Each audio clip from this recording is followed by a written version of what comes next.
भगवान श्री राम जी से स्वामी जी महाराज कहते हैं, आपके कुल में एक राजा थे। कहा मुनि प्रभु, तब कुल एक राजा नाम सगर त्यों लोक विराजा।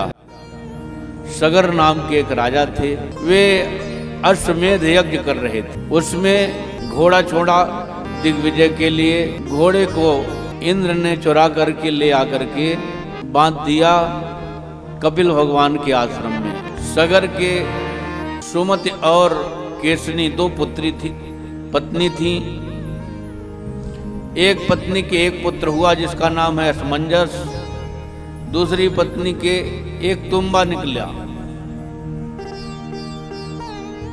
जब जन्म दिया वो पुत्र को तो एक तुम्बा निकला, उसको फोड़ा गया तो उसमें 60,000 बच्चे निकले। एक ही कहो एक सुत होना, दूसर 60 सहस्र गुण लोना।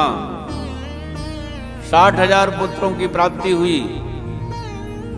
वरदान में मांगा था कि हमारे 60,000 पुत्र हों, तो उसको 60,000 पुत्र की प्राप्ति हुई। सगर जी महाराज ने कहा कि जाओ घोड़ा ढूंढ करके लाओ, कौन चुरा लिया है घोड़ा।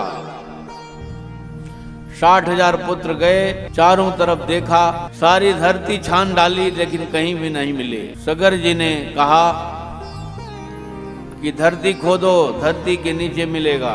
खुदाई चालू कर दिया। पहले समुद्र नाम था, फिर सागर नाम पड़ गया। सगर के पुत्रों ने इतनी खुदाई किया कि पहुंच गए कपिल भगवान के पास। ध्यान में मग्न थे। बहुत डांट लगाई, चोरी करके ध्यान कर रहा है, पाखंडी नहीं तो हमारे पिताजी के घोड़ा को चुरा लाया है, यहाँ आकर के बकुला ध्यान लगाया है। बहुत डांट लगाई। श्री कपिल भगवान ने नेत्र खोला, जल करके राख की ढेर हो गए।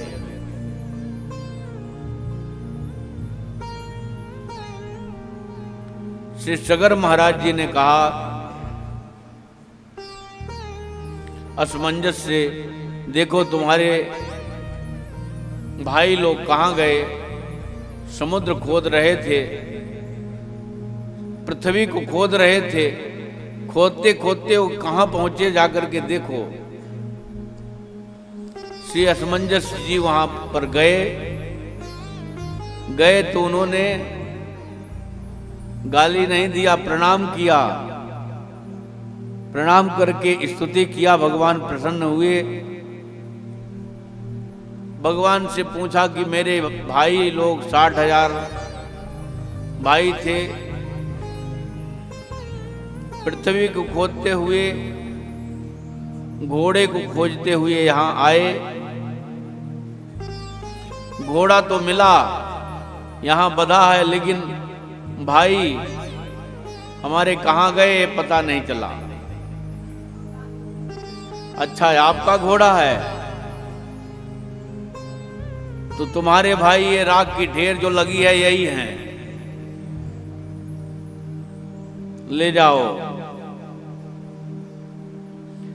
श्री असमंजस जी ने कहा, प्रभु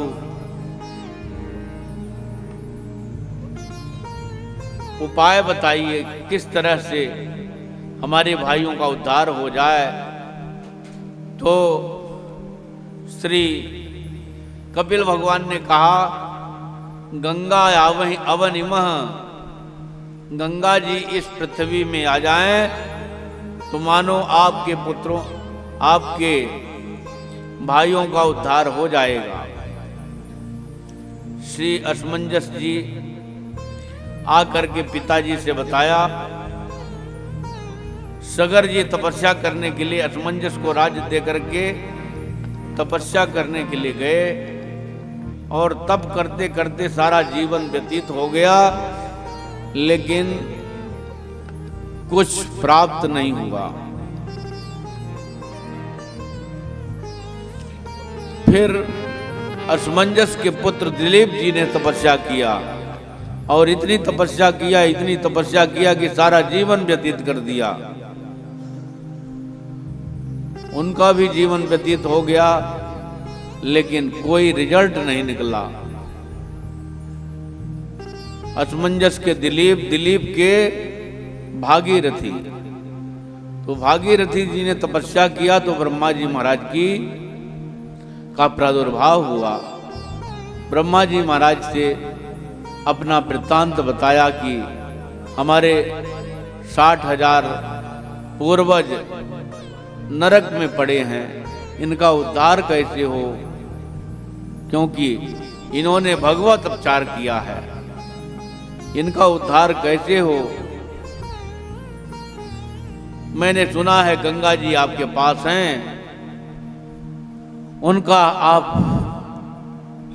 विसर्जन करिए, इस पृथ्वी में आवें, तब मेरे पूर्वजों का उद्धार हो। श्री ब्रह्मा जी महाराज ने कहा कि मैं गंगा जी को छोड़ तो दूंगा, लेकिन इनका तेज कौन संवारेगा। तो भागीरथी ने फिर शंकर भगवान की तपस्या किया। शंकर भगवान प्रसन्न हुए और कहते हैं कि मैं इनके तेज को संभारूंगा। फिर ब्रह्मा जी से प्रार्थना किया, ब्रह्मा जी प्रकट हुए तो कहा कि शंकर भगवान संभालने को तैयार हैं। इधर गंगा जी की उत्पत्ति हुई है, गंगा जी को छोड़े हैं, पर्वत पहाड़ नदियों को तोड़ती हुई और पृथ्वी में नाना प्रकार से कोलाहल मचाती हुई गंगा जी चली हैं। श्री शंकर भगवान ने अपने विशाल जटाओं को फैला करके और गंगा जी को अपने सिर पर रखा है।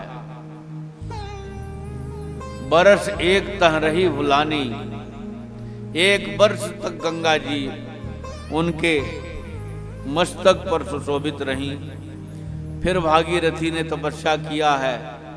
भागीरथी जी बहुत तपस्या किए, उनका जीवन अधिकतर तप में बीता। भागीरथी फिर तपस्या किए, तेते भई 3 पुंधारा, 1 गई नभ 1 पताला, और एक ये जाह्नवी गंगा हैं जो धरती में बहती हैं। एक आकाश गई, एक पाताल गई, एक यहाँ बह रही हैं। ये भी जन्म ऋषि के आश्रम से बह रही थी। पूरा आश्रम ही लगा कि उड़ा ले जाएंगी, तो उन्होंने पी लिया। फिर भागीरथी के तपस्या करने पर अपना जांघ फाड़ करके वहां से गंगा जी को निकाल करके दिया। तो जाह्नवी गंगा तब से कहलाने लगी।